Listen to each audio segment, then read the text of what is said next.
le soleil, les merveilles du pays, un réveil de fraîcheur et de vie. Ensemble, vivons un moment de nostalgie. Mesdames, Messieurs, bonjour, ravi de vous retrouver en cette matinée du 30 octobre 2020. Nous serons ensemble jusqu'à 10h, donc pour 1h30. Alors ce matin, vous le savez, avec la hausse des cas, de nombre de cas donc de Covid dans le monde, mais aussi en Algérie, nous reviendrons sur cette hausse des cas et encore une fois sur les mesures préventives qui doivent être respectées, qui doivent être prises. Et ce sera en compagnie du docteur Benachnou. Cette matinée, nous nous intéresserons également aux mouvements associatifs, aux associations caritatives. Nous reviendrons sur toutes les actions de bienfaisance qui ont été faites et organisées durant toute cette période donc du Covid-19. Alors, à l'occasion du Mouloud Nabawi Sharif, je profiterai de l'occasion donc pour souhaiter de très bonnes fêtes à tous les musulmans à travers le monde et en Algérie particulièrement. Donc, à partir du 28 octobre, le Palais de la Culture abritera jusqu'au 2 novembre prochain une exposition donc artisanale. Nous reviendrons sur cet événement avec l'une des participantes à cette exposition. Nous terminerons donc cette matinée, nous terminerons notre émission avec un beau voyage dans le temps en compagnie de Massilias, comme chaque vendredi. Cette fois-ci, nous irons en sa compagnie dans le sud algérien, particulièrement à Béchar, à Ain Safara aussi, où il y a eu de très très belles découvertes.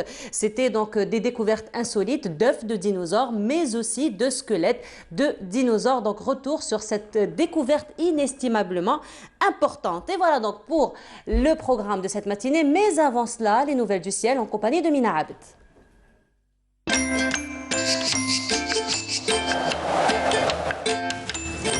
La météo vous est présentée par Mobilis.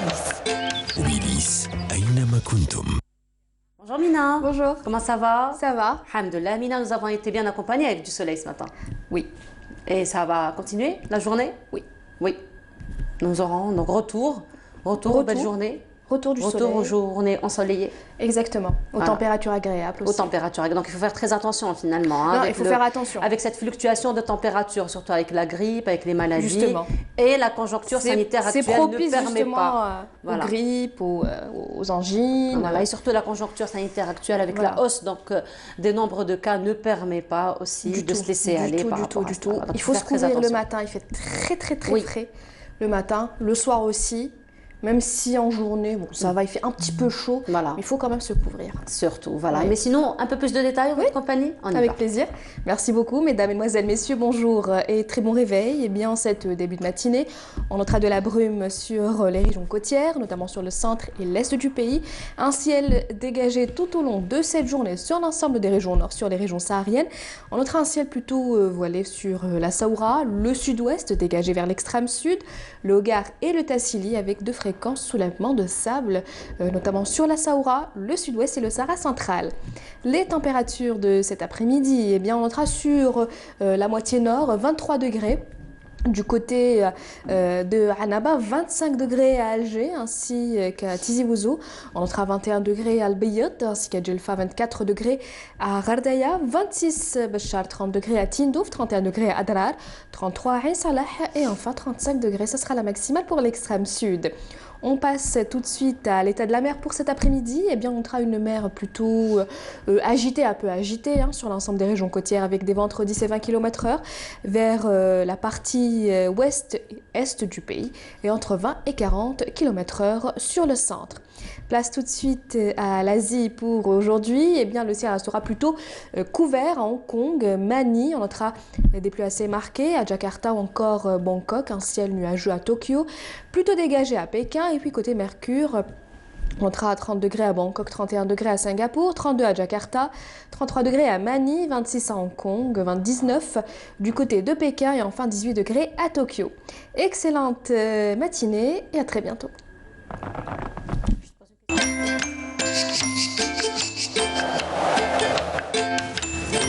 La météo vous est présentée par Mobilis.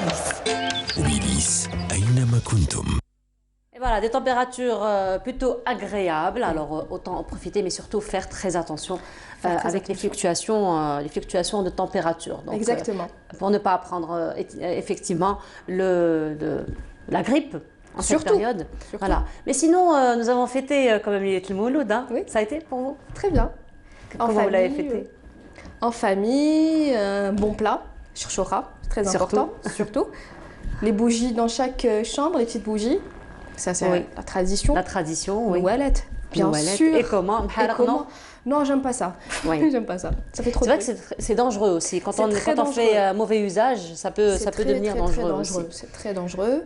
Et ça fait trop de bruit aussi. Voilà. Et puis c'est sympa aussi, ce genre d'occasion aussi, ça nous permet de passer un peu plus de temps avec la famille. En famille, exactement. De profiter aussi de la soirée avec, Exactement. avec du thé, des cacahuètes. Voilà, ça fait une bonne ambiance. Tammena, la bonne Tammena, tammena. le oui, lendemain aussi. matin, oui.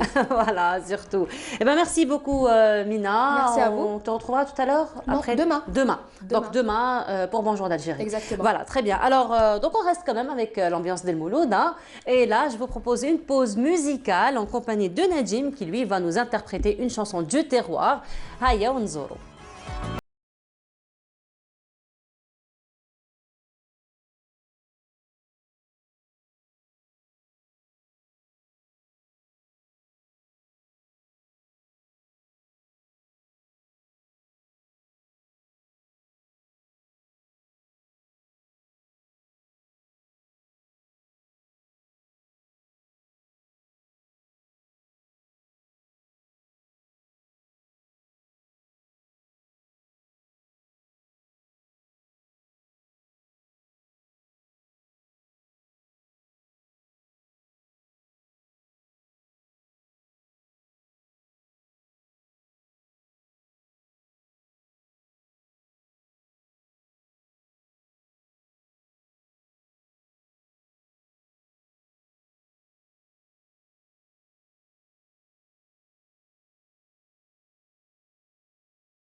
Et voilà, c'était une très très belle reprise, donc Haya Unzuru, modernisée. Alors nous avons vu que dans le clip avait participé Allah yarhamou Saleh, donc Mohamed Jdid, qui est connu par Bodo. Alors une pensée à lui en cette matinée. Docteur, bonjour. Bonjour, Sabah al-Khair, c'est super d'avoir été accueilli par ce clip et le chanteur et cette production. C'est ça le vrai street art.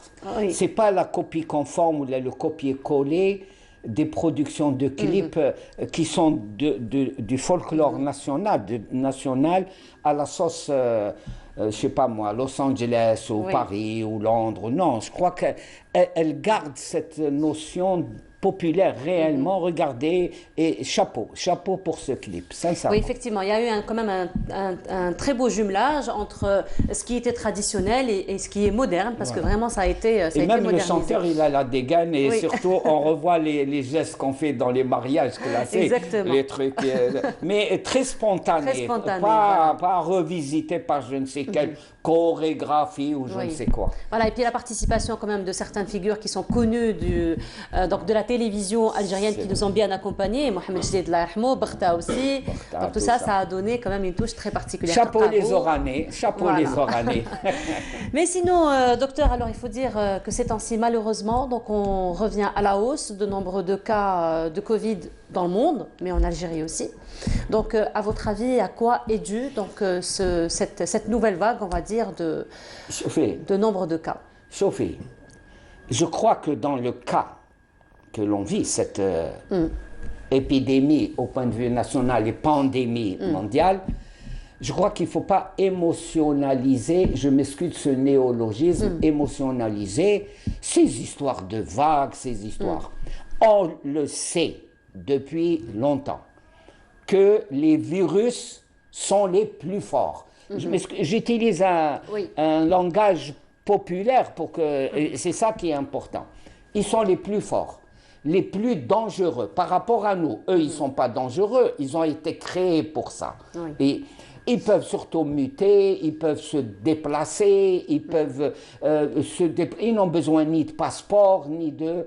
Et ils sont inattendus. Ils sont inattendus, c'est-à-dire que leur expansion, ce qu'on appelle maintenant leur mobilité, leur circulation, eux, ils sont là. Le gros problème, c'est nous. Il ne faut pas s'attendre et se dire, il y a une deuxième vague, il y a une troisième vague. Elle peut survenir à n'importe quel moment. Un virus, on le sait. Les virus, on le sait. Même le virus de la grippe, il peut réserver des surprises. Ça, il faut s'attendre. Là où on doit faire attention, je répète qu'il n'y a pas de doigt. Le fameux doigt, parce que dans notre société, dans l'esprit de nos concitoyens, aller chez le pharmacien, doigt, la production pharmaceutique, tout ça, avec les virus jusqu'au jour d'aujourd'hui, ça, nada, comme on dit. Wahda. Deuxièmement, on a excité les gens au niveau mondial et même en Algérie sur le vaccin contre le Covid. Ça, il faut bien qui m'a dit comme ça, non, jamais les expressions populaires, elles sont claires, nettes et précises. Très expressives. Très expressives et elles vont droit au but. Il ne faut pas émotionnaliser les choses. Le vaccin, pour être dans les côtés les plus positifs, optimistes, tout ça, pas avant 2021. Mais ça se complique. Pour faire un vaccin, on tient compte du virus. Mais le virus, entre-temps, il mute. Donc, il mute. Vous le préparez, par exemple, sur une ligne droite, lui, il va prendre une ligne brisée. C'est pas aussi facile, et les gens. La seule manière de se protéger en tant qu'être humain, c'est de connaître. Et il faut transmettre à la population qu'est-ce qu'un virus, qu'est-ce qu'il mange, comment il se déplace, comment il vit, comment il meurt, comment. C'est sur ça. Et entre nous, la communication dans notre pays, elle est déplorable. Moi, je vois de grandes affiches avec un masque, mais ça tombe dans le quotidien, dans le banal. Qu'est-ce qu'il faut faire alors, docteur? Comment on peut sensibiliser encore plus? C'est ce que fait Canal Algérie, premièrement. Regardez le football. Le football, moi, je suis jaloux de la gestion du football, au point de vue information. Moi, je suis jaloux quand je vois qu'il y a une émission qui dure 5 heures, où on parle de telle équipe A qui va se déplacer, et il y a le président du club s'est disputé avec je ne sais pas quoi, le garde matériel. Il y a en pédagogie, et vous êtes une enseignante, et je vous félicite, vous êtes devenue maître de conférence. Merci. Et là, je dis tout. La pédagogie, c'est la répétition. Wahda. Deuxièmement, il ne faut pas prendre... Moi, j'ai écouté un spot avec une voix grave, avec une voix inna, le virus de trucs parmi nous, tout ça. Ça sert à rien du tout si on cherche à effrayer les gens. Non, il faut expliquer aux gens ce que c'est qu'un virus, où est-ce qu'il est, comment il se transmet. Et dans cette affaire-là, il faut mettre le paquet sur un élément.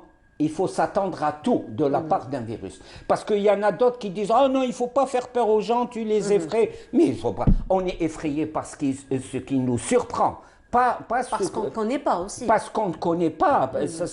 Supposez que maintenant je suis assis, quelqu'un vient me déverser un bidon d'eau glacée. Oh, je vais paniquer, je vais être... Mais si je dis, attention, je vois, il va passer avec un bidon d'eau mouillée, je suis préparé. Deuxièmement, un élément essentiel sur lequel on n'appuie pas, sur lequel on n'insiste pas, c'est le fait que le virus a besoin, surtout ce Covid-19, ce virus corona, il ne se transmet que d'homme à homme. Oui. Homme avec un grand H, hein, un grand H d'homme à homme.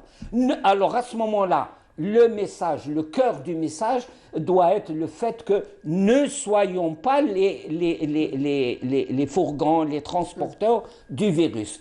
Pourquoi je mets mon masque?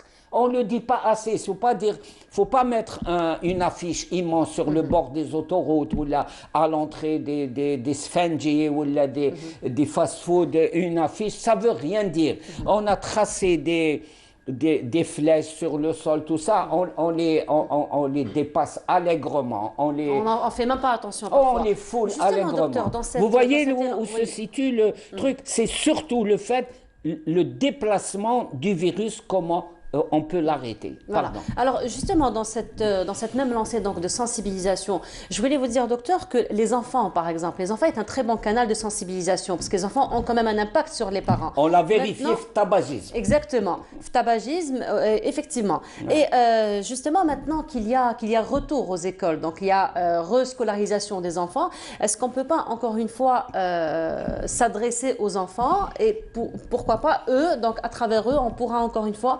sensibiliser les parents et les adultes. Mes chers amis, si je peux me permettre ce qualificatif, je le dis sur ce même plateau depuis des décennies. Mais c'est à l'école, au CEM, au lycée, qu'on doit avoir, pas le jour, je le dis, je le répète, pas le jour de l'arbre ou le jour. Oui. C'est expliquer. Je vais vous dire, avant, dans mon lycée, ça remonte à loin. Oui. Ça remonte à loin aussi pour moi. Ça remonte. On voyait ce qu'on appelait les paramécies. C'est les premiers êtres vivants. On prenait une goutte d'eau. Oui. C'est une goutte d'eau simple. Et on la mettait sous un microscope. Banal, hein, de trucs. Et c'est comme ça que l'esprit, que la conceptualisation s'inscrit dans la tête des enfants. Que ce virus, il existe, mais on ne le voit pas. Il ne faut pas que ça soit exceptionnel, parce qu'on a peur, parce qu'on dit deuxième vague, troisième vague, quatrième vague. Alors justement, là, vous voyez, il faut que ça devienne la quotidienneté, l'ouverture aux sciences. La quotidienneté, c'est ça qui va vous aider à ce que les enfants soient les porteurs, non pas du virus, mais les porteurs d'idées claires. Ils ne vont pas aller vers les fake news. Voilà. Et surtout, docteur, vous avez parlé d'un mot-clé très important qui est la pédagogie. Donc, comment expliquer aux enfants. Et là, justement, on vous propose de voir un spot. Donc, c'est un spot de sensibilisation, encore une fois, de comment expliquer les enfants à se laver les mains. Et pourquoi se laver les mains? C'est avec des objets que nous avons à la maison. Hein. Canal Algérie à la pointe. Ça... on fait de notre mieux mieux, hein, on fait de notre mieux. Allez, on vous propose donc de voir ce spot. Donc c'est une expérience que vous pourriez faire avec vos enfants à la maison afin de leur expliquer comment donc bien se laver les mains. Je vous propose de le voir et on se retrouve juste après.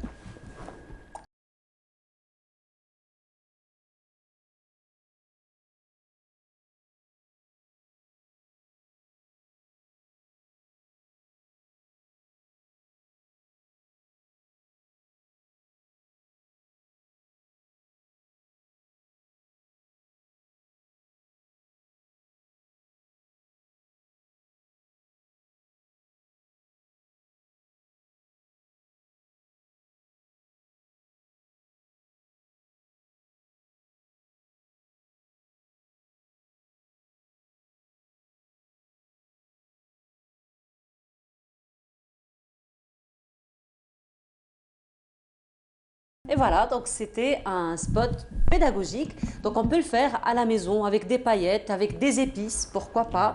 Avec du sable. Donc on peut utiliser comme ça des matériaux que nous avons à la maison pour expliquer aux enfants donc l'importance de se laver les mains. Je reste bouche bée. Sincèrement, celui qui a ou celle qui a trouvé, ceux ou celles qui ont trouvé, déniché ce clip, chapeau, ça. Non, comparé avec ce que l'on montre, les salles de réanimation avec des lits, avec... Mais ça, c'est travailler sur l'émotionnel. Ça, l'émotionnel, c'est une catastrophe. Il faut des trucs simples. Et on a en Algérie des gens qui peuvent produire ce type-là.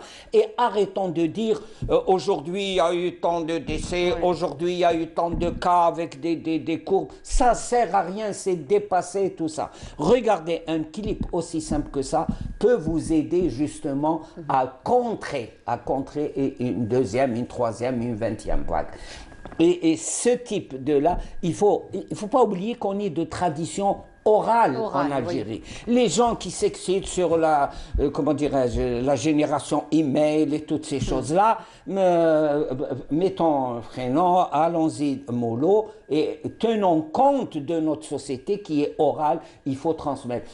Moi je suis, il y a d'autres, j'ai vu des documentaires de l'OMS, de l'UNICEF sur l'éducation sanitaire des femmes, des enfants contre certaines maladies propres à l'Afrique. C'est des gens qui vont dans le terrain. C'est pas d'être... je sais, la télévision, c'est important chez nous. Mais sortant des commissions, sortant des réunions, je ne sais comment, et surtout, diffusons avec un langage propre, adapté. La communication, c'est ça qui nous... Parce que la situation est grave. Oui.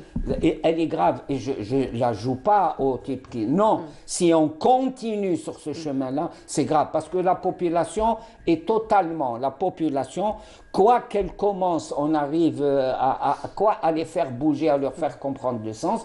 Mais aller sur le terrain, venez maintenant, on va dans un marché, venez, on va maintenant... Les cités, par exemple, les cités, l'extérieur des cités, parce que le fourgon de police, il passe. Mais les gens se réfugient à l'intérieur de la cité. Le soir, ils sont là-bas. Voilà. Hier soir, en pensant à cette émission, à 22 h, il y avait des gosses qui étaient dehors. Donc, il faut revoir notre, comment on dit, plan de communication pour faire bien. Plan de communication. Plan de communication. Il faut le revoir. Plan de communication sociale, voilà, pour faire voilà, vous êtes maître de conférence. Donc en communication, en information et communication. Non, mais c'est important. Justement, docteur. Oui, allez-y, pardon. Je prends un autre mot clé que vous avez utilisé aujourd'hui, c'est arrêter d'émotionnaliser donc la situation. Alors, toujours dans cette campagne de sensibilisation, on peut aussi aller dans l'humour. On peut aussi introduire de l'art, pourquoi pas. Là, ça va être un spot que je vous propose de voir, vous qui aimez beaucoup tout ce qui est élément pédagogique. Et là, ça va être un spot très sympa, très intéressant, qui nous montre encore une fois comment se laver les mains, mais cette fois-ci, on va le jumeler avec de l'art. Je pense, alors si je me rappelle bien, c'est le spot qui a été tourné donc, sur un lavage des mains. On explique le lavage des mains avec donc, la 5e symphonie de Beethoven. Allez, on va voir. Oui.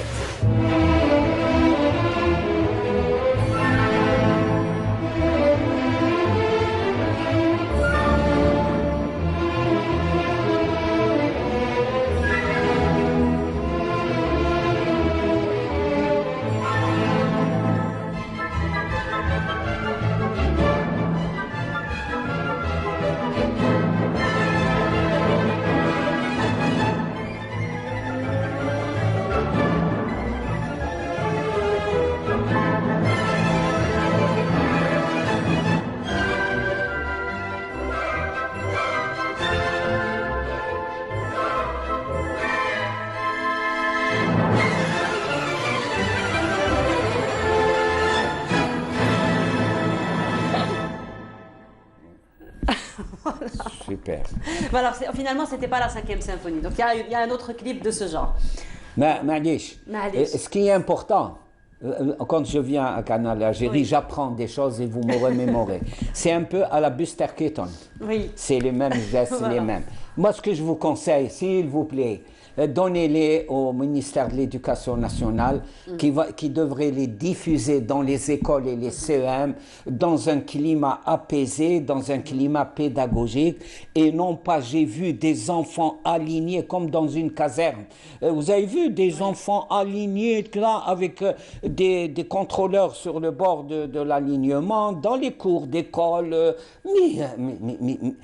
Mais c'est de la folie, on est en train d'effrayer les enfants. Je crois qu'un clip comme ça va vous faire adhérer les enfants et ça sera les meilleurs transmetteurs à ce moment-là de bonnes idées dans leur famille. Regardez comment ils montrent comment on doit se laver les mains, comment d'un côté agréable et les enfants adorent l'aspect, vous êtes en communication, l'aspect ludique des choses et ils intègrent de cette façon-là. Pas de leur dire avec un bâton, mettez-vous en rang, mettez-vous. Ça, c'est dépassé, ça n'est pas productif.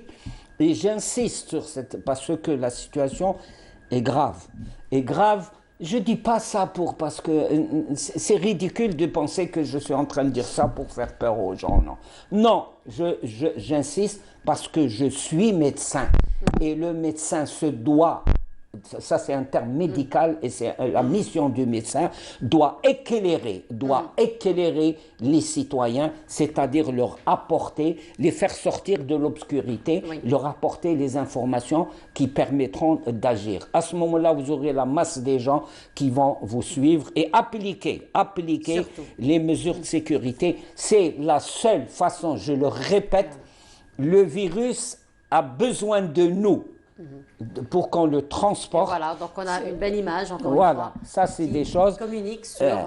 Et par exemple, dans une école, même s'il y a ce type d'affiche, il faut faire participer les élèves. Voilà. Pourquoi il porte un truc? Qu'est-ce que c'est? Effectivement, avec l'interactivité que l'enfant. L'interactivité, il faut c'est pas un donneur d'ordre. Voilà. On n'est pas dans ce stade-là si on veut réussir parce que, je répète, la situation est délicate, comme on peut dire, et mettre le paquet sur un élément, ni doigt, ni vaccin, il ne faut pas s'amuser avec ces choses-là, ça ne sert à rien. C'est le fait que le virus, c'est nous qui le transportons, et si on ne le transporte pas, il meurt. Voilà. Eh ben voilà, merci beaucoup, docteur, encore une fois de nous avoir éclairés, comme chaque vendredi. On vous retrouvera vendredi prochain pour nous éclairer encore sur d'autres questions. Merci beaucoup. Alors on continue, et là, vous le savez, il y a 2 jours de cela, nous avons célébré donc Lilet El Mouloud, et Farhat Mezaoui, lui, il nous a transmis un petit peu l'ambiance de Mouloud, de la célébration de Maouloud Nabawi Sharif, et c'était du côté de Ouergla. Je vous propose de voir ce reportage.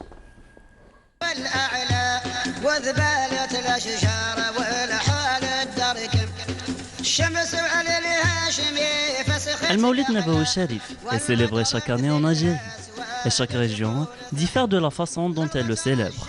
À Ouergla, El Maouloud est associé à un ensemble de cérémonies qui sont devenues comme des traditions liées à cet événement.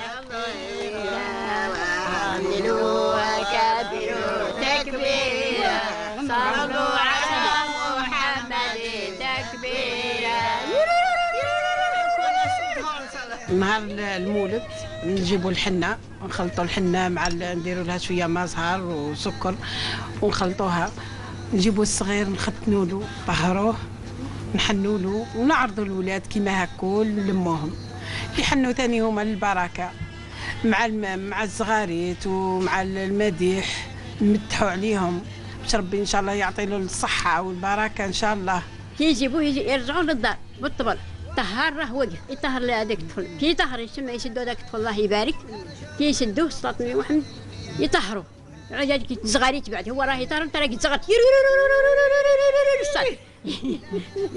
هو راه مزغر هم يزغرتوا كي يطهر يفرغوا وجه نتاع بارود اللي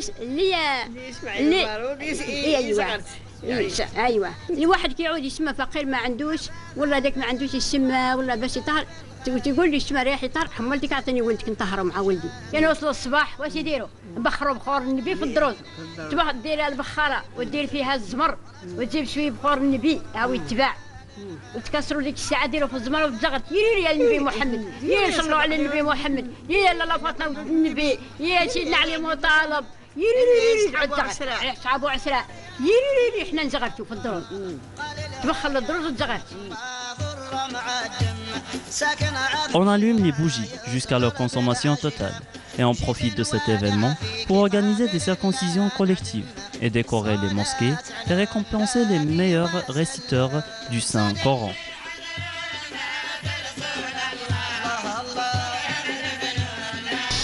نهار ليلة المولد كاينين يسمى الناس كاينين اخرين هذا البليغ كاينين اخرين واش يبداو العشوه هذه العشوه بعد مع العصر وهذاك راهم يطيبوا واحد الشيشه يروحوا يسمى مع من وراء العصر يبعثوا اللي كل عندها صبيه معروف يدوا يعودوا يقسموا البساط محمد الدراري بالمغرف مغرفه للدراري الناس يبداو في المدح كيصليوا المغرب بعد يعودوا يمدحوا في الجامع يصنعوا الجوامع يصنعوهم يسمى يعلقوا لهم الحنابل اللي يعلقوا لهم هذاك كل في الزوامع يديروا لتاوي يديروا كل في الزوامع كل جامع يسمى ثلاث عروس نتاع ورقله يسمى كل جامع يصنعوا فيها ونساوي تقعد زاهيه لابسه محنيين كلش يخرجوا هذوك النساوين يسمى يعودوا يخرجوا يسمى نساوين يعودوا يمدحوا حنايا البنات ديك الساعه ونساوين يسمى يعودوا نروحوا شويه نتفرجوا في الزوامع جامع حدا الجامع.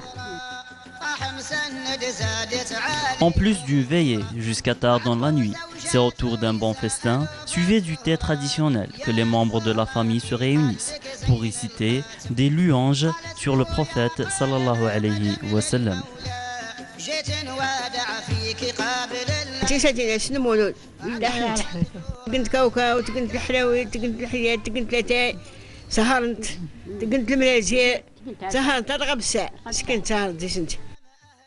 في المولد العائلات يتلموا اللي عنده عروسه يروح يدير شغل يدير العيد نتاعها العيد الاول نتاعها في دارها ولا في دار نسبها ولا في دار اهلها ويتلموا العائله تاع تتلم ويجوها الناس يباركوها يديروا لاتاي ويديروا الكاوكاو اللي ما عندوش العروسه ثاني كيف يتلموا لا فامي تتلم مع بعضها ويقعدوا يديروا سهرة كما هذه تاع لاتاي دار لازم لاتاي والكاوكاو وقاطو وكلش كل واحد واش يدير. حق الظهر قام بلالي والذنة توضوا الابرار. Al-Mawlid, c'est la joie dans tous les foyers musulmans et c'est toujours une des meilleures occasions pour se rappeler combien pérépétie notre cher prophète Muhammad sallallahu alayhi wa sallam. Mawlidkoum Mubarak. كنشي عقاب شاملة فضالة بوبكر الإمام يا مولود منك حليمة ربات النبينا يا سعدنا يا فرحنا شملة الزايم أشهد الحس قال رسول الله ذوك صحابك. Et c'était donc un reportage de Farhat Mezaoui, lui qui est revenu sur l'ambiance donc de Laylat al-Mouloud à Ouargla. Et on reste quand même avec cette ambiance de Laylat al-Mouloud puisque le palais de la culture donc abrite en ce moment une exposition artisanale qui va se poursuivre jusqu'au 2 et nous avons l'une de ses participantes à cette exposition. Il s'agit de Madame Anissa Benatou. Bonjour. Bonjour. Marhaba, Merci de m'avoir invité sur votre plateau. Donc, Madame Benatou, vous avez pris donc part à cette exposition. On m'a invité à exposer. J'en suis ravie d'ailleurs, parce que c'est la première fois. Vous vous spécialisez beaucoup plus dans la peinture sur différents supports. Oui, mais j'ai touché à toutes les peintures, parce que je suis curieuse, et parce qu'il y a une différence dans la peinture et les supports. Oui. Ce n'est pas la même peinture partout, et donc j'ai été curieuse. sérieux, j'ai essayé de comprendre, mais je me suis focalisée sur le bois. J'adore le bois. D'accord, donc vous vous êtes focalisé sur le bois, mais vous touchez aussi sur à d'autres oui, supports. oui. La porcelaine, ça c'est du biscuit. Oui, ça c'est du biscuit, ça c'est de la porcelaine, le bois, la soie, j'ai touché à tout. Et donc, et vous vous êtes spécialisé beaucoup plus dans le bois. Beaucoup plus sur le bois. Qu'est-ce qui vous attire le plus dans le bois? Le bois, c'est un matériau qui est très chaud. Et moi, le bois me parle. À chaque fois que je mets mon pinceau dessus, j'ai hâte de terminer mon ouvrage. D'accord. Voilà, c'est pour ça que j'adore le bois. Et donc, comment vous êtes venu à cette... Je suis autodidacte. Comment vous êtes venu? Je suis autodidacte à ma retraite. Quel était le déclic? C'est ma retraite. Oui. Je n'aime pas rester sans rien faire. C'est vrai que quand on est actif durant toute sa vie, à un moment donné, on ne peut pas s'arrêter. Surtout que j'ai travaillé en aéroport, donc j'étais très active. Très active, donc, effectivement, avec beaucoup de contacts. Tout à fait. Et puis bon, j'adore tout ce qui est dessin, peinture, j'adore. Autodidacte, donc vous avez commencé par quoi la première fois? J'ai commencé par le bois, des petites remsettes, toutes petites en bois que j'ai achetées. Et puis après, ça a commencé à monter. J'ai fait des coffres. J'ai gardé le style arabesque. D'accord. Tout ce qui est style. Sur le bois, je ne fais pas du moderne. Je fais tout le style arabesque. D'accord. Mais sinon, sur d'autres supports, vous restez toujours sur l'arabesque. Donc voilà, là, on est en train de voir une très belle photo des remsettes sur l'arabesque. Je reste sur l'arabesque. Donc là, c'est le bois. Et le berbère. Donc là, c'est le bois. Ça, c'est le bois. Ça, c'est le bois. Très bien. Mais sinon, vous préférez toujours l'arabesque sur d'autres supports? Oui, je le fais. Là, c'est du berbère sur de la porcelaine. Mais sinon, je fais beaucoup d'arabesque aussi sur la porcelaine. D'accord. Voilà. Mais sinon, vous allez aussi sur des travaux, par exemple, d'ustensiles dont on a besoin de tous les jours, par exemple les services à thé, les services à café. Non, pour le moment, je ne me suis pas lancée là-dessus, mais j'envisage. J'envisage de faire des services à café. Pour le moment, ce sont des objets qu'on peut faire cadeau facilement. Donc, ça c'est vrai, on peut faire cadeau facilement. Et puis c'est personnalisé, j'imagine. C'est personnalisé parce que en fait, quand on fait n'importe quel support que vous faites, vous ne refaites jamais le même. Même si vous... À chaque fois, je me dis, tiens, je vais refaire celui qui a été vendu, mais je me dis non, je ne me lance pas parce que je sais que ça ne sera pas la même touche. Donc c'est vraiment non seulement personnalisé, mais en plus c'est vraiment... De toute façon, même si vous pensez à refaire exactement la même chose, pendant le travail, vous allez voir que vous allez vous-même apporter des plus... D'autres touches, tout à fait. Voilà. Tout à fait. En fait, c'est là un petit peu la particularité. Et c'est des pièces uniques en fait. Artisanal. Ce sont des pièces uniques, effectivement.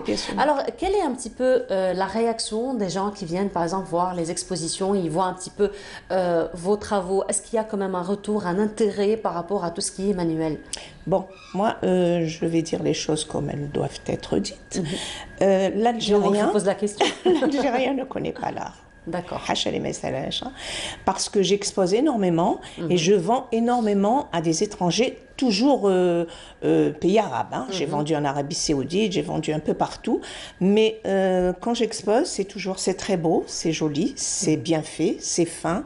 Mais c'est tout, ça s'arrête là.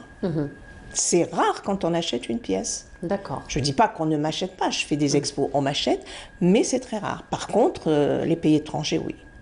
Donc on trouve que c'est beau quand même. Ah oui. Voilà. Ah non. Là, j'ai beaucoup de retours. Je travaille d'ailleurs sur ma table avec un cahier de doléances. D'accord. Et alors, il est rempli que de belles choses. Qui encouragent. Ah oui, des ministres et tout ça. Qui encouragent, qui vous laissent quand même aller de l'avant. Oui, tout à fait. C'est ça qui vous encourage à continuer, sinon on baisse les bras. Voilà. Mais sinon, vous allez comme ça, toujours vers des couleurs chaudes, parce que là, ce sont des couleurs quand même assez chaudes que vous utilisez. Ce qu'on a en moins sur le plateau. Est-ce que vous restez quand même dans toutes ces couleurs? Toujours. J'associe. Bon, c'est-à-dire que j'associe mes couleurs par rapport à la couleur de fond déjà. C'est très difficile d'associer les couleurs à la couleur de fond.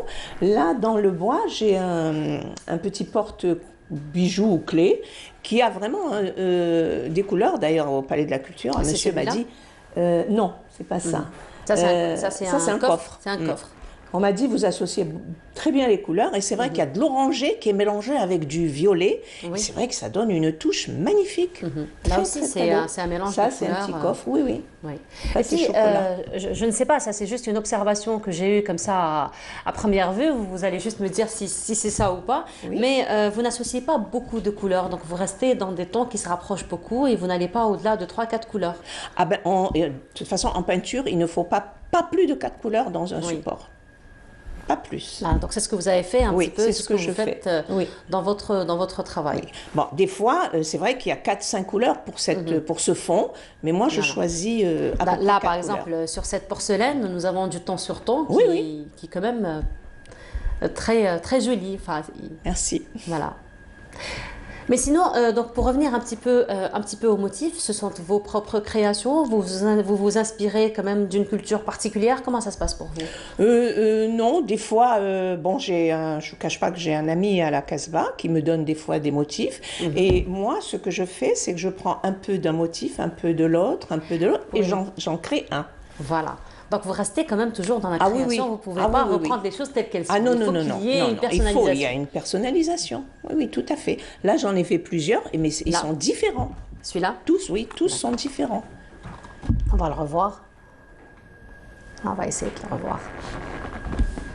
Très bien, mais sinon, lorsque vous êtes par exemple en contact avec vos clients qui vous en achètent, alors on sait que les clients parfois, ils sont, surtout quand il s'agit comme ça de quelque chose qui est manuel, ils sont très exigeants.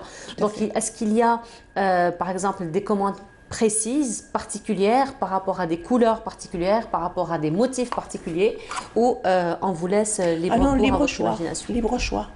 Même pas dans le choix des couleurs, parce qu'on me dit, vous avez un mariage de couleurs qui est très très joli. Donc on vous fait confiance. On me fait confiance. Voilà, on vous laisse. Moi, ça dépend du support. Et bon, je pars sur une couleur de fond, et après, je mets mes couleurs. Donc la couleur de fond, généralement, c'est toujours du blanc comme ça, ou vous découpez non, sur le bois, la porcelaine, c'est toujours du blanc, puisque je l'achète en céramique, chez un céramiste, en blanc. Et c'est moi qui peins. Mais sur le bois, non, c'est moi qui choisis mes couleurs de fond. Donc le bois, on a vu, déjà le bois, vous restez sur la couleur naturelle du bois. Non, non, non, il y a une couleur, il y a du fond, il y a une couleur de fond. Mais je n'aime pas les couleurs... Là, c'est ce qu'on est en train de voir, ça, il y a une couleur de fond. Jaune. D'accord. Donc déjà, le motif berbère... C'est vous-même qui avez fait le fond aussi? Oui, oui, oui. D'accord. Le motif berbère se marie très bien avec l'ocre jaune, de toute façon. Voilà, ça fait rappeler la terre, encore une fois. Oui, oui. Ça fait rappeler la terre, c'est un petit peu les couleurs. Donc, en principe, quand je fais ce motif, je mets toujours l'ocre jaune pour le berbère, toujours. D'accord, c'est vrai que ça fait... Il y a un grand cadre berbère, un miroir, je ne sais pas s'il est passé, c'est aussi en ocre jaune. Alors là, on est en train de revoir le coffre. Alors, il y a quand même un retour. Alors voilà, c'est celui-là. Voilà, celui-là. C'est celui-là, voilà. Donc avec des motifs berbères, donc ils font rappeler le tapis berbère Tout à aussi. fait, oui, oui. Voilà, qui font rappeler le tapis berbère. Donc c'est une promotion, on sait aussi que vous faites à la culture, culture algérienne, au patrimoine algérien, avec votre touche particulière. Tout à fait, il y a de très jolis motifs en berbère. C'est vrai qu'il y a de très très jolis motifs. Donc finalement, c'est de la recherche aussi ce que vous faites. Oui, un peu. Un peu, parce que bon, il faut dire que c'est vrai qu'on ne peint pas n'importe quoi. Oui. Donc là, il faut quand même choisir aussi ce qu'on fait. Moi, c'est toujours par rapport au support. Toujours par rapport à mon support. Si c'est un coffre, bon, je lui choisis un motif style arabesque, tout ça, c'est plus joli. Bon, dans les petits coffres, tout petits, là, on peut varier. On peut mettre des fleurs, on peut mettre... Mais toujours dans le même style, quand même, arabesque. Mais sinon, les coffres en bois, tout ça, non. C'est du style, vraiment... J'ai gardé le style mauresque. Très bien. Mais sinon, vous avez pris part à cette exposition depuis mardi. Depuis mardi. Voilà, donc les Mouloud. Non, avant, c'était un jour avant les Mouloud. Donc c'était le 27 octobre. Et donc vous allez rester jusqu'au 2, Inch'Allah. Alors, justement, ce genre d'exposition, qu'est-ce qu'elle vous apporte de plus déjà dans votre travail, dans l'avancement de votre travail? Moi, déjà, c'est la rencontre avec d'autres artisans. Je fais énormément de rencontres avec des artisans et ça nous permet de se réunir après, de se retrouver plutôt sur Internet. Donc sur Facebook, j'ai ma page et on se retrouve comme ça. C'est quoi votre page sur Facebook? C'est Passion Créart. Passion? Passion Créart. Passion comme ça se prononce? Oui. Passion Créart. La passion. Ouais. Très bien. Et sinon, bon, c'est tout en fait, C'est la rencontre surtout. Moi, ce qui m'importe beaucoup, c'est la rencontre entre artisans. Ça, j'adore.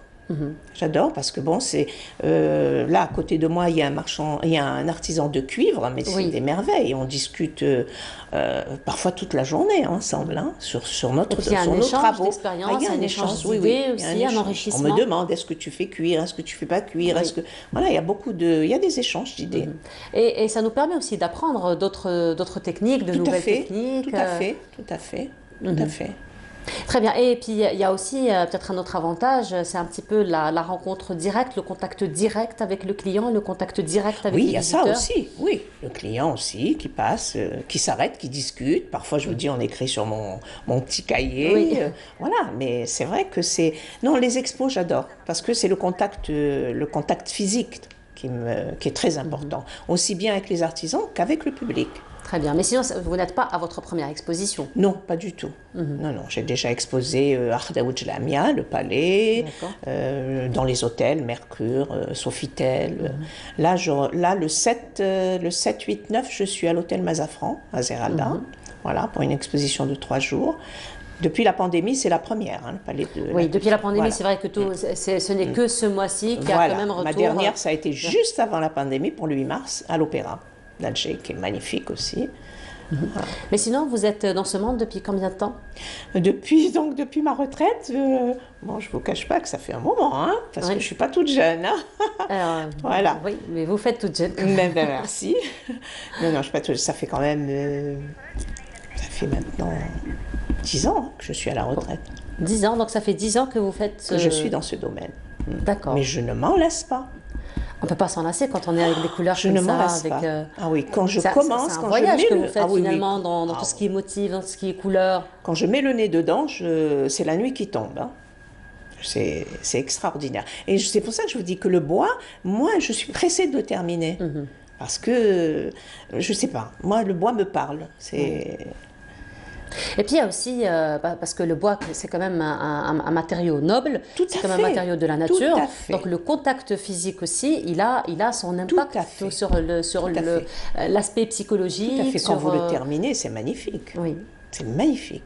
Et donc bien sûr, ça vous permet quand même de retrouver votre sérénité, j'imagine. Ah oui, oh, c'est très reposant, c'est très relaxant. Non, la peinture pour moi, ça a été vraiment l'idéal. Très bien, c'est parfait. Donc on rappelle, vous exposez donc en ce moment au niveau du Palais de la Culture jusqu'au 2 novembre, Inch'Allah. Un dernier mot peut-être avant de nous quitter? Écoutez, d'abord, je suis ravie que vous m'ayez reçu sur votre plateau. Plaisir partagé. Et puis je dis à tout le monde, en prenant votre retraite, mettez-vous dans un loisir créatif. Ça ne vous fera que du bien. Ah oui. Le loisir créatif, quel que soit le loisir créatif, c'est un relaxant extraordinaire. Enfin, pour ma part, moi, je sais que j'ai opté pour ça. D'où, voilà, je suis encore moralement peut-être un peu jeune. Je porte encore les années sur mes épaules, mais moralement, c'est fou ce que ça dégage.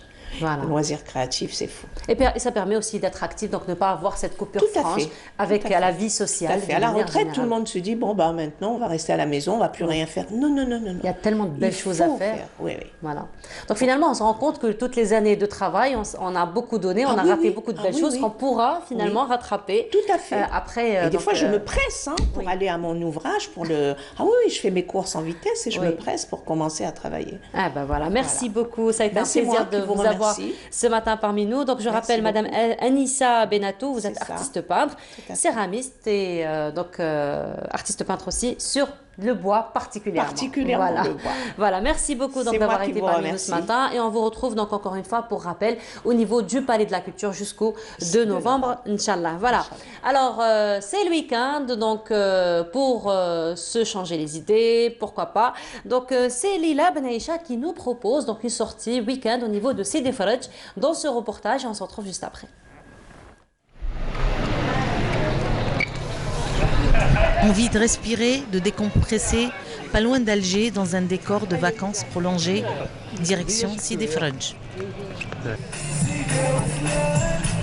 On vous propose une virée sur les quais animés de la marina de Sidi Fredj, là où il est possible de savourer en plein air glaces, crêpes et autres entremets délicieux servis à la cabane à sucre. On est composé de restaurants. On a 3 branches, c'est cabane à sucre, cabane du pêcheur, les spécialités du poisson, ou adna cabane pizzeria, les viandes et les pizzas et tout. Ici, alors c'est des glaces, des crêpes, des gaufres, on a des gâteaux, tout est fait maison. La famille algérienne commence à sortir, à s'épanouir. Ils ont plus peur que comme avant, quoi. Par rapport au Covid-19, on a les distances qu'il faut entre les tables. On a le gel alcoolique il est disponible pour tout le monde. Le port de bavette il est obligatoire à l'intérieur. Pour les amateurs du café et du thé, le Café Mort est le lieu idéal où les senteurs, les saveurs et le décor interpellent les sens. Salon de thé traditionnel qui propose beaucoup de gâteaux traditionnels à la fois, mais aussi des pâtisseries occidentales. Donc on a essayé d'allier à la fois tradition algérienne et un petit peu d'Occident. Et à la fois, le Café Mort accueille ses clients toute la semaine, de 8h à 22h. Donc si vous voulez, aujourd'hui, les clients ont envie de sortir. Après la phase Covid que nous avons vécue et que nous vivons toujours actuellement, ils ont eu envie de retrouver un peu leur espace, leur Algérie, surtout leur port de Sidi Fredj.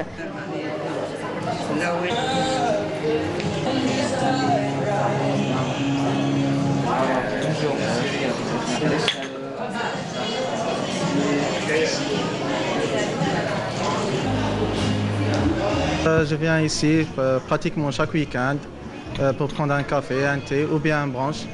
Ils font la formule de brunch ici, c'est très sympa. C'est un endroit très sympathique, historique, convivial.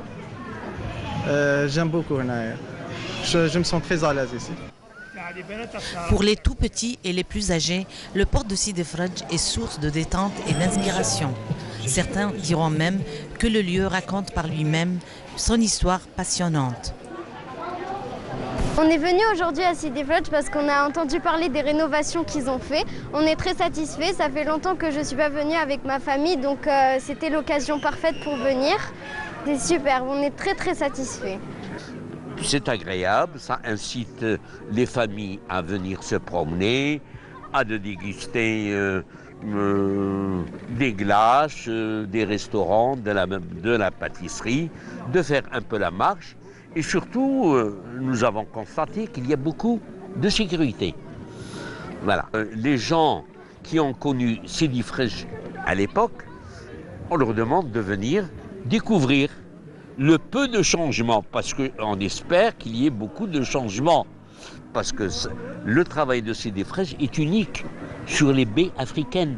Ça, c'est des réalisations magnifiques. Hein, c'est autant de Pouillan. Et Pouillan, c'est pas n'importe qui a fait de la belle architecture. Sidi Fredj, l'air marin, la beauté des lieux, une histoire particulière font que la virée vaut vraiment le détour.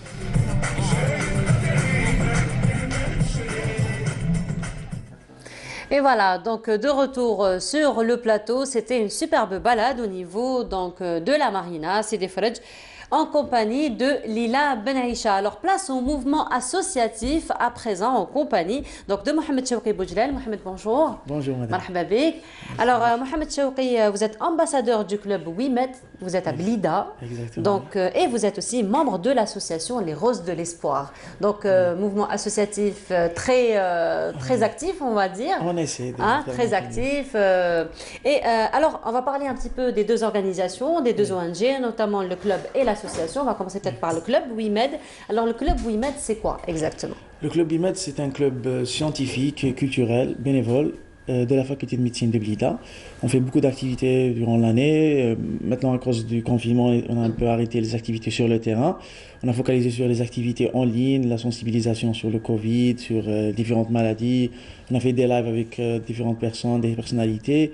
Récemment, la seule activité qu'on a fait sur le terrain, c'était une campagne de don de sang, parce qu'il y avait un manque terrible de sang aux hôpitaux et un manque de sang partout en Algérie. À cause du confinement, les gens avaient peur de faire des dons de sang. Et alors, on a incité les gens parce que c'était dans des mesures de protection très strictes. Ça s'est bien passé, alhamdoulilah. Même on a fait des sensibilisations, des campagnes de sensibilisation en ligne sur le cancer du sein parce que c'est le mois d'octobre.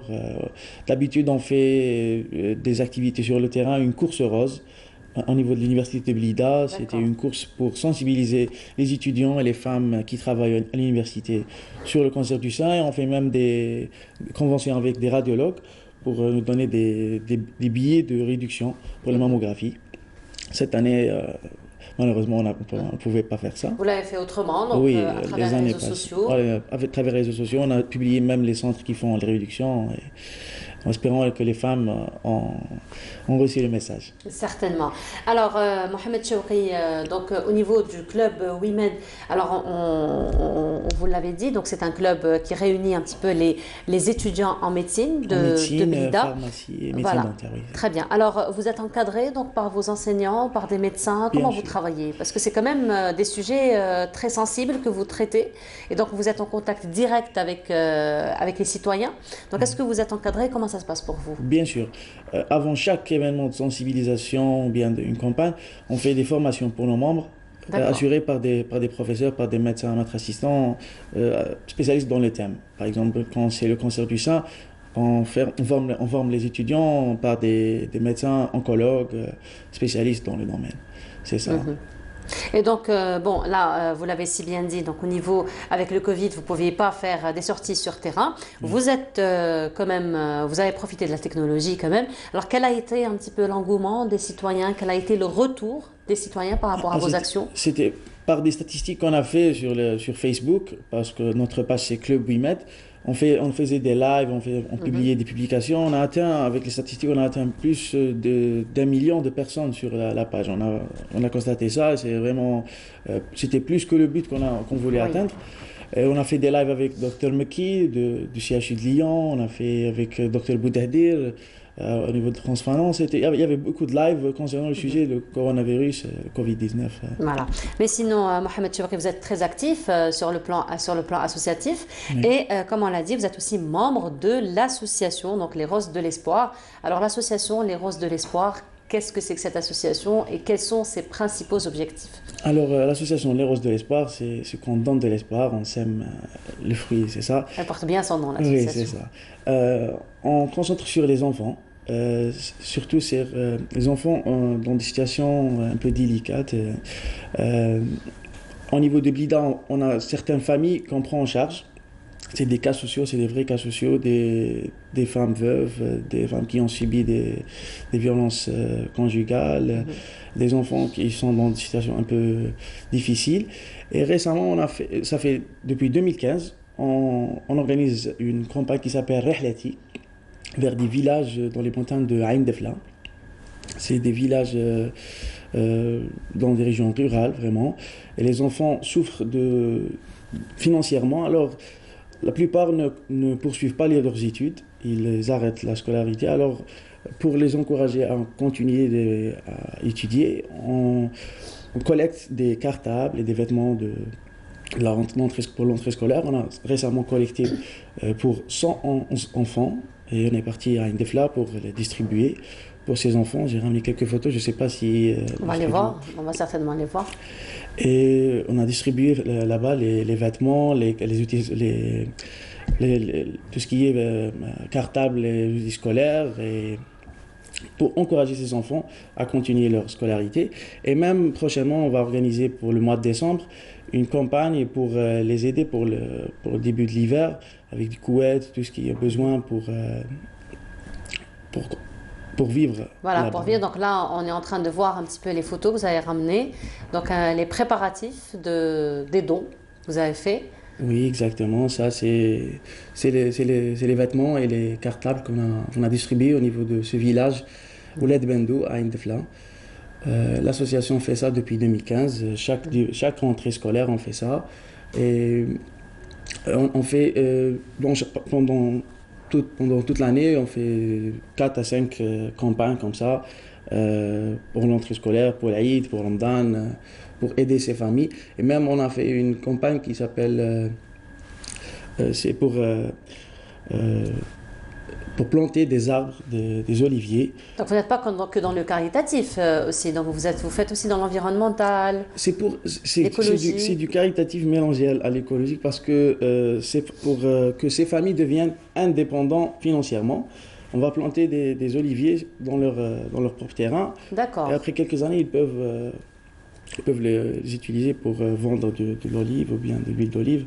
Et ça peut les aider pour devenir indépendants financièrement. Donc ce sont des petits investissements oui, que vous faites donc au profit, encore une fois, de ces familles. Oui. De ces familles. Ces familles, d'accord. Alors, Mohamed Chawki, votre association existe depuis 2015, c'est ça? Depuis 2009. Depuis 2009, quand même. Cette campagne, elle a commencé en 2015. On fait d'autres événements. On a aussi une campagne qui s'appelle Education for Algeria. C'est des événements de décoration et de rénovation des écoles primaires. Au niveau de la Wilaya de Blida, on a rénové maintenant 8 écoles. Quand même. 8 écoles, 8 écoles, c'est énorme. Oui, on fait toute une rénovation après, c'est pendant les vacances, soit de printemps ou bien de l'été.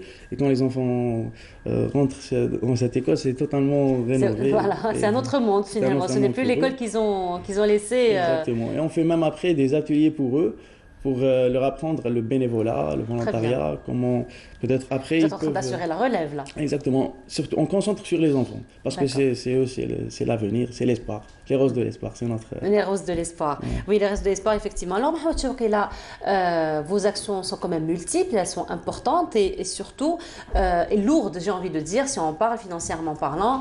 Donc là, vous parlez donc de rénovation d'écoles, de 8 écoles, tout ça, quand même, ce sont des investissements assez lourds. Donc, vous travaillez comment par rapport pour couvrir un petit peu tous ces frais? Donc, vous avez des sponsors, des dons, comment ça se passe pour vous? Pour les écoles, c'est généralement les associations des parents d'élèves. C'est eux qui assurent les budgets pour acheter les peintures, tout le matériel nécessaire. Et le travail, c'est vous-même, la main-d'œuvre? Oui, la main-d'œuvre, c'est nous. C'est les bénévoles, c'est les artistes de l'association. Alors, vous êtes polyvalent, donc médecin, peintre... On essaie de faire notre Très mieux. bien.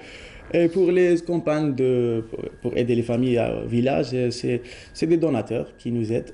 Récemment, c'était un donateur de Boumertes qui a assuré tous les cartables pour les enfants, les 111 enfants. Inch'Allah, on espère qu'ils vont poursuivre leurs études et réaliser leurs rêves.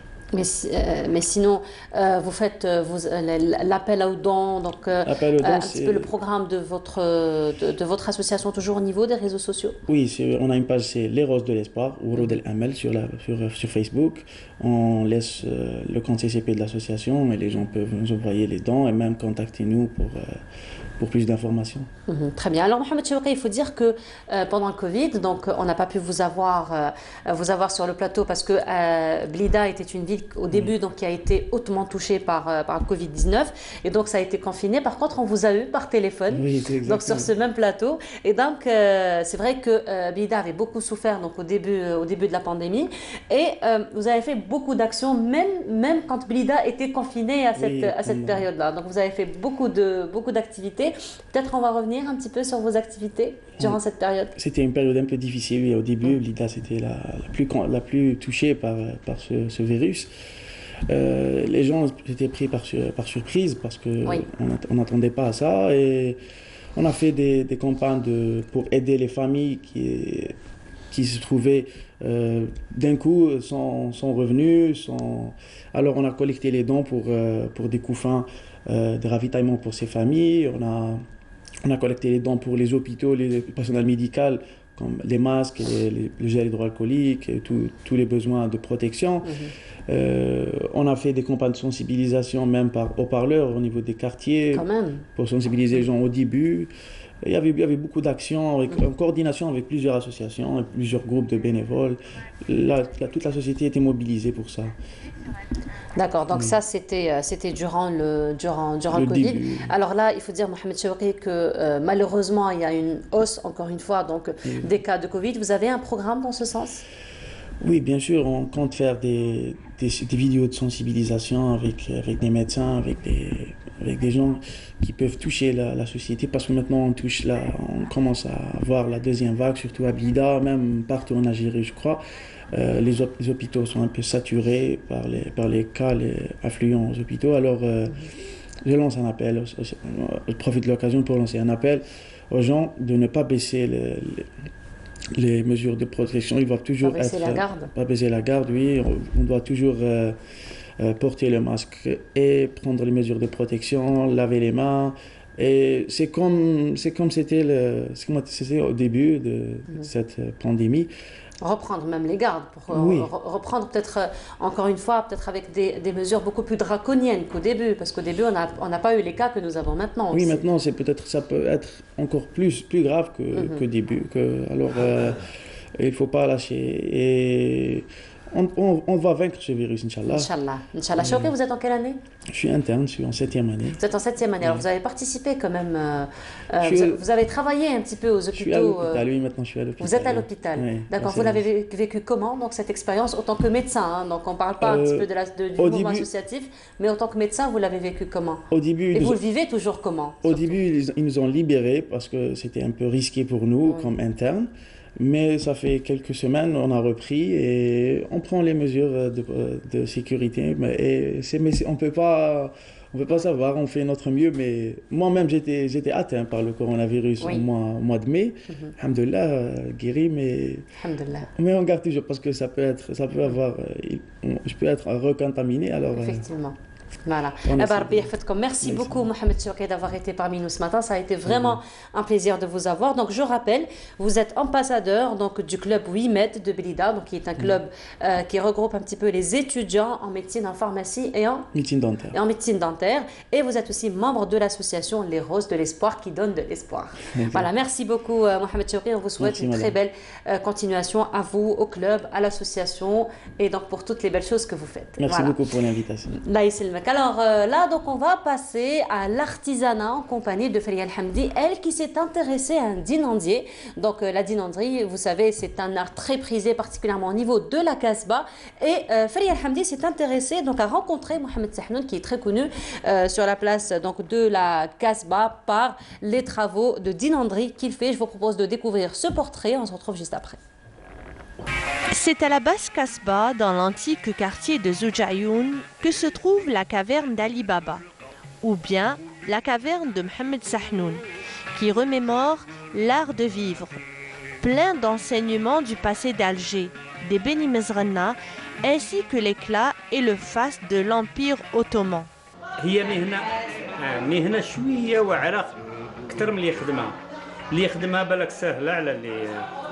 اللي يطم هذا الشيء خاطر هذا الشيء راه مضر شويه في الشرق شويه في الغرب شويه في حنا نتعبوا بزاف باش نجيبوا هذا الشيء هذا فهمتي كاين دي فامي عندهم العجب عندهم العجب مام هنا في البلاد في الجزائر في وسط البلاد عندهم العجب هنا في الجزائر كاين في تلمسان ثاني الدخلي لدارو عنده متحف كبير كاع بصح هو شنو ما يبيعوش مي ان شاء الله برك يدربوا ولادهم تسمى على هاد التحف يولفوهم هما ثاني يتهلاو في هذا الشيء لخاطرش التحف هادو نورمالمون مام بنادم يفقر ولا ما لازمش يبيع.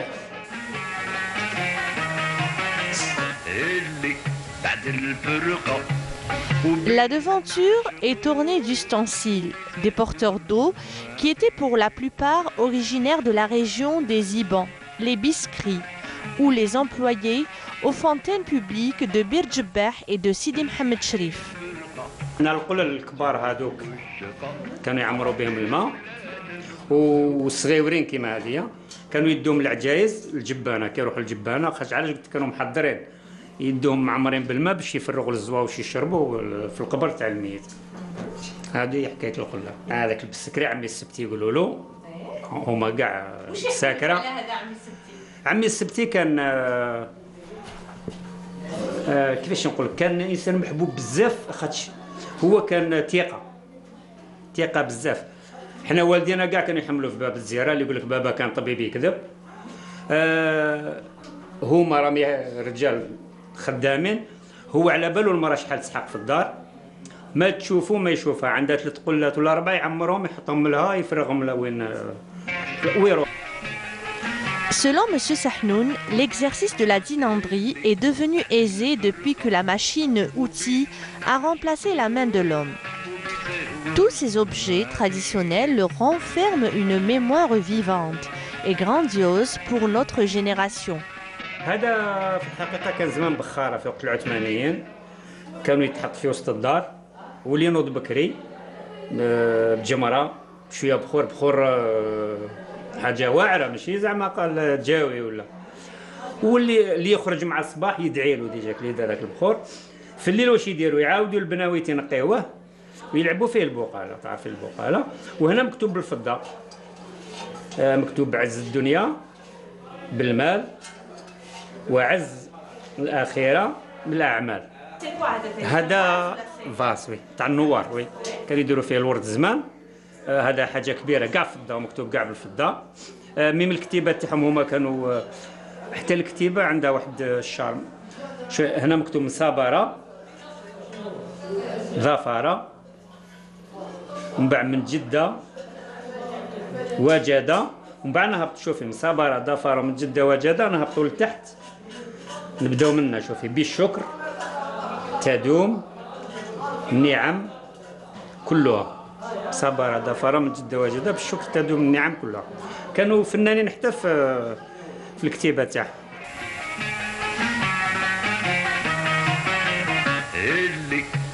Nous avons quitté M. Sahnoun qui continue toujours à exercer ce métier par amour à ces objets précieux.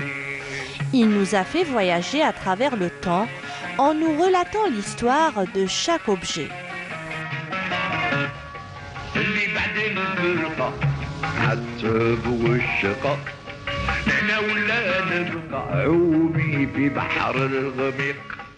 Et voilà, c'était donc un portrait que Feria El-Hamdi a adressé à Mohamed Sahnoun, lui, donc, qui est un dinandier de la Kasbah. À présent, le voyage à travers le temps en compagnie de Massilias. Bonjour Massilias. Bonjour. Ça va depuis la dernière fois? Oui, ça va. Très bien. Donc là, tu vas nous emmener où ce matin? Aujourd'hui, on va aller du côté Sahara.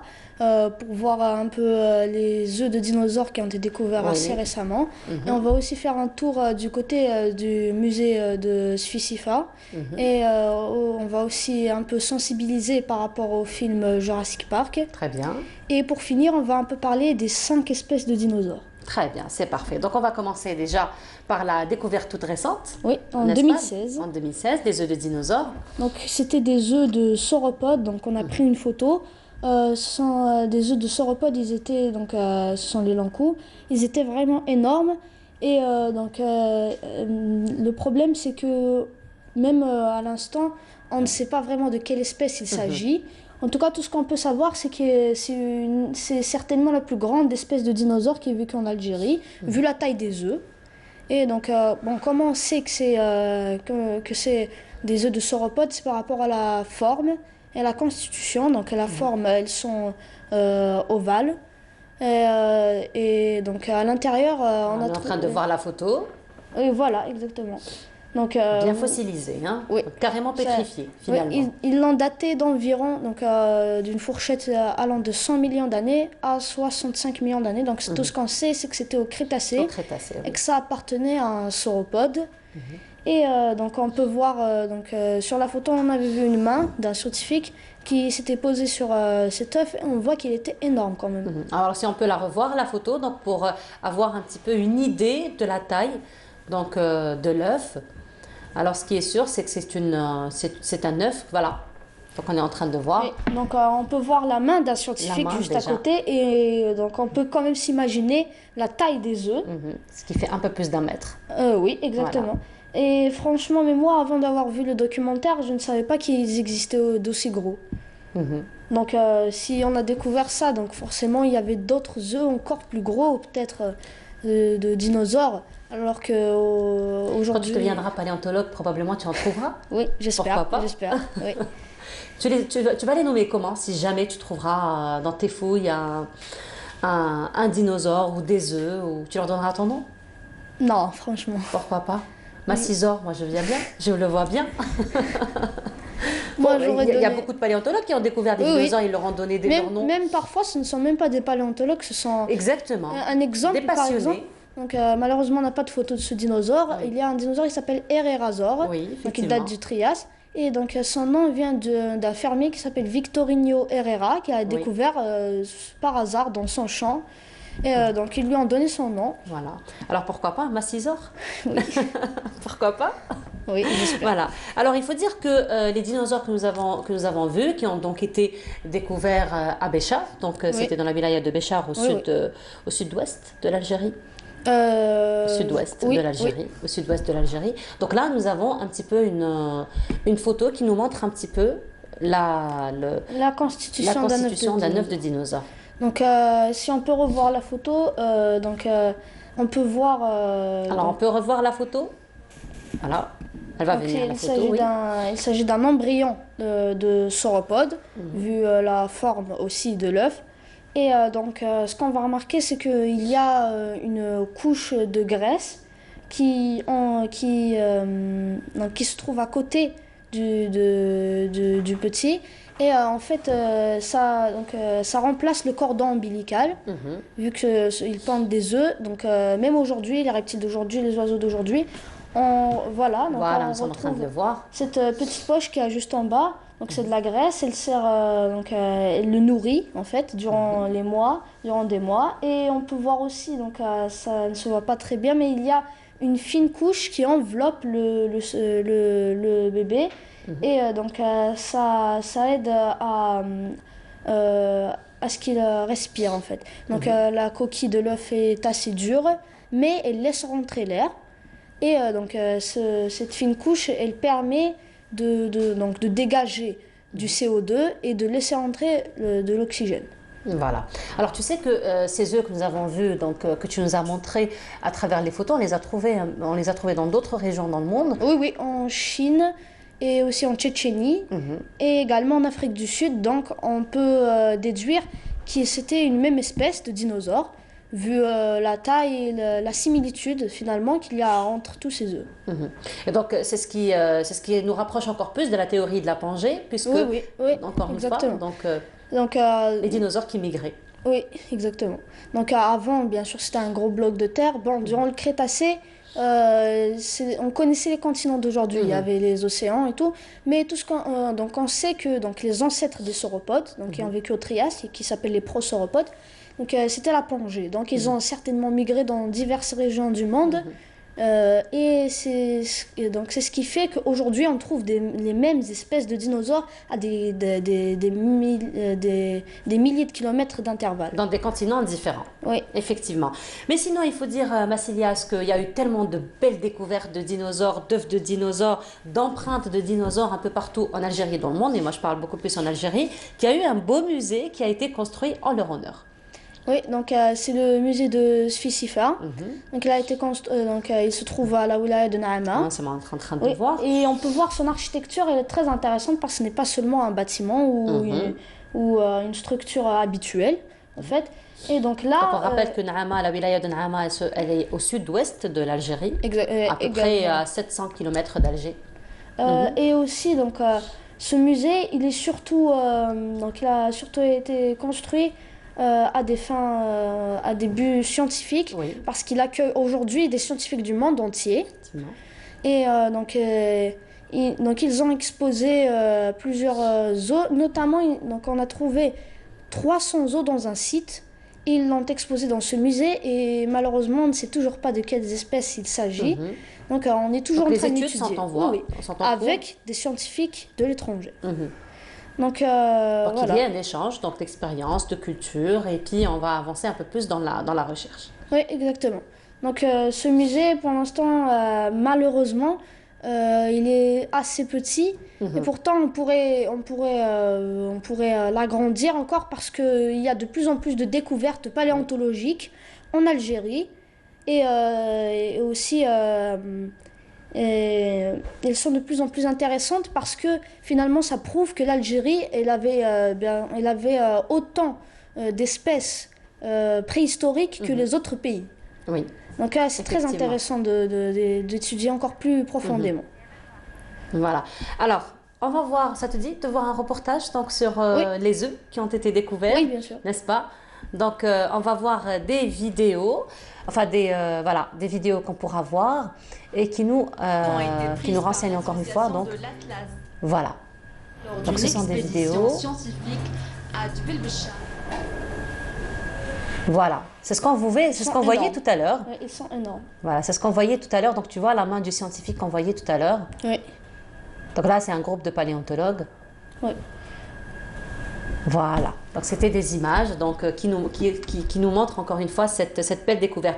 Alors si juste on peut revenir s'il vous plaît à la photo du musée. Tu sais que j'avais visité le musée en 2004. Oui. C'est vrai qu'il est très très petit, hein, donc très vite on rentre, on fait très vite le tour. Et ce qui est très intéressant dans ce musée, c'est que tu vois, il y a le parcours, donc comme ça en circulaire, et puis au milieu il y a le laboratoire avec plein d'hublots. Donc, le visiteur, il peut voir le scientifique en train de travailler. Ah bon? Oui, c'est ce qui est très intéressant. Alors, si on peut juste revoir la photo. Alors, ce qu'on m'avait expliqué à cette époque-là, tu vois, Massilia, c'est un petit peu la forme du bâtiment. Oui. Donc, ça fait rappeler un sauropode qui est assis. Quand tu le vois de loin. Je n'avais pas remarqué, oui. Oui. Vrai. Enfin, moi aussi, je ne l'avais pas remarqué. Moi, c'était les scientifiques qui me l'avaient dit, les paléontologues, parce que je suis partie en 2004 faire un reportage sur les premières découvertes, d'ailleurs, du Chebzor, qui s'appelle aussi... Je peux vous poser une question? Oui. De quand est-ce qu'il date ce musée? Alors, moi je sais que je l'ai visité en 2004, c'était l'année où il a été construit. Donc il n'était pas encore inauguré en 2004. Donc c'était à peu près vers début des années 2000. Début des années 2000. Il a été construit parce qu'il y a eu la découverte d'Atlasosaure, qui est aussi le Chebosaure. Et donc il a deux noms. Oui. Voilà, donc c'est vrai que c'est un très très beau musée qui permet donc aux visiteurs de voir un petit peu les scientifiques à l'intérieur, de travailler, et puis ils peuvent poser des questions et tout. Il est petit mais très intéressant. Très très intéressant. Donc très aussi intéressant. Il y avait donc autre chose. Donc c'est par rapport au film Jurassic Park, très très connu.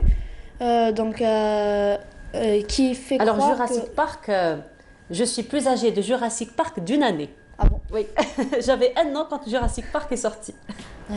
Et c'était le premier film que j'ai vraiment adoré. Et pourtant, il y a beaucoup d'erreurs. Oui, exactement. Et c'est ce que tu vas nous dire ce matin. Oui, donc aujourd'hui, on sait que la seule méthode, en fait, pour connaître les dinosaures, c'est d'étudier leur descendants directs, les oiseaux.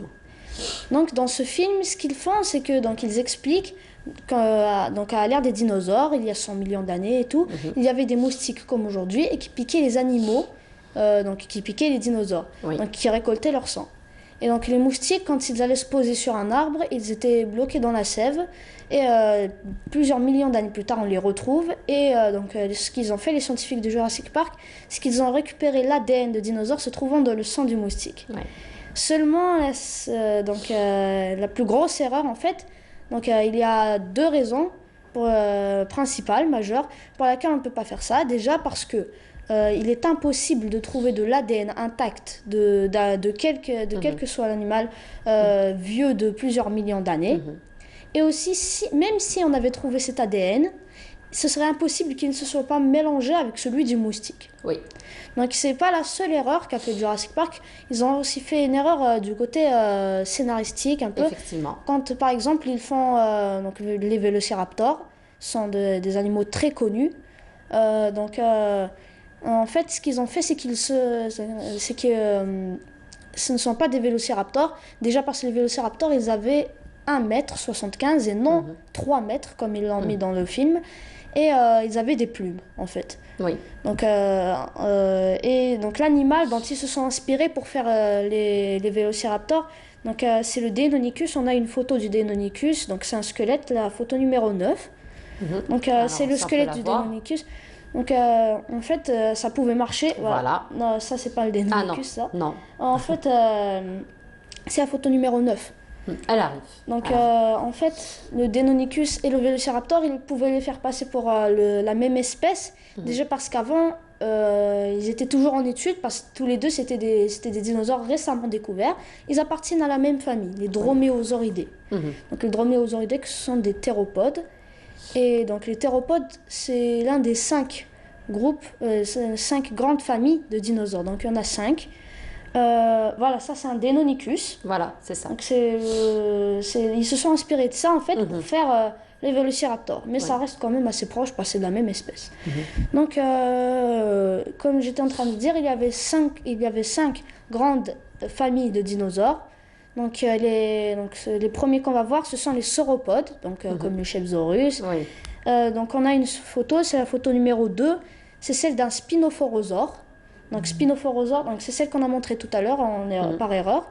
Donc Spinophorosaure, voilà exactement. Donc les sauropodes, comme on peut le voir, leurs caractéristiques communes, c'est qu'ils avaient un long cou, une longue queue et un corps très large. Bon, il y en avait quelques-uns qui étaient très petits, mais quand même, les plus petits individus sauropodes, ils étaient quand même énormes. Le plus petit sauropode découvert, donc la plus petite espèce bien sûr, elle a 6 mètres. Quand même, c'est énorme pour la plus petite d'une espèce.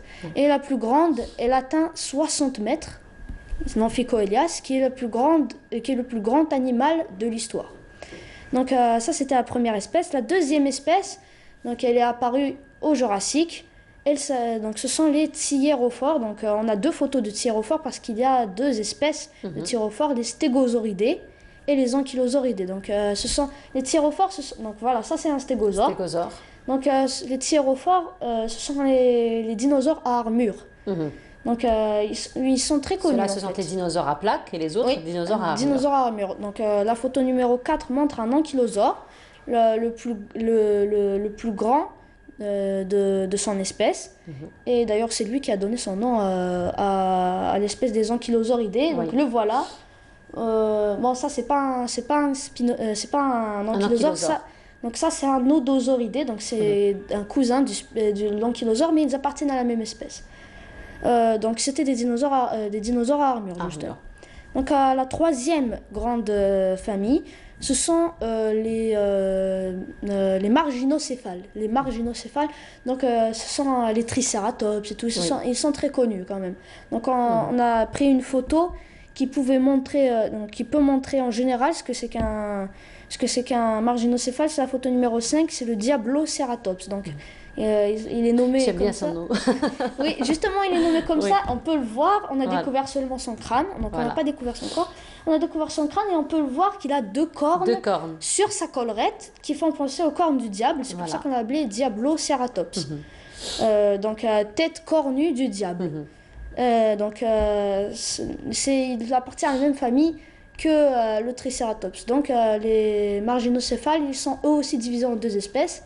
Les pachyrhinosauridés, qui sont des dinosaures bipèdes, avec un crâne qui a une masse. Donc eux aussi sont connus un peu. Et il y a aussi les cératopsidés, donc les tricératops, tout ce qui est tricératops, ils sont tous quadrupèdes. Et les marginocéphales sont tous des herbivores.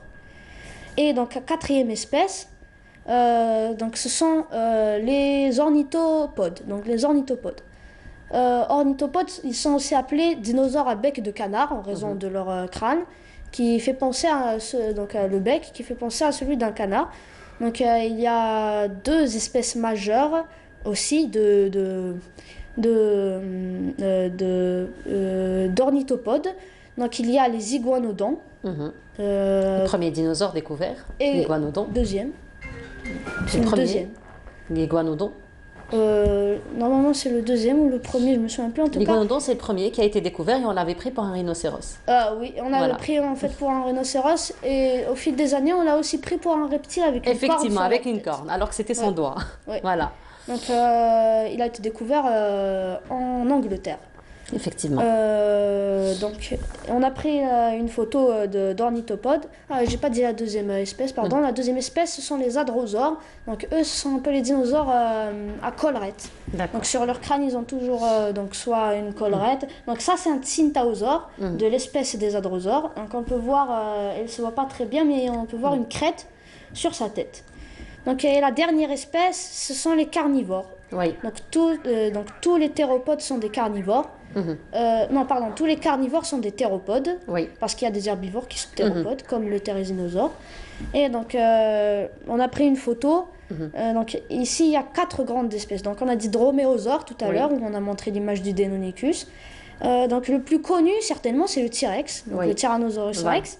On a pris une photo, donc c'est la photo numéro 7 du T-Rex.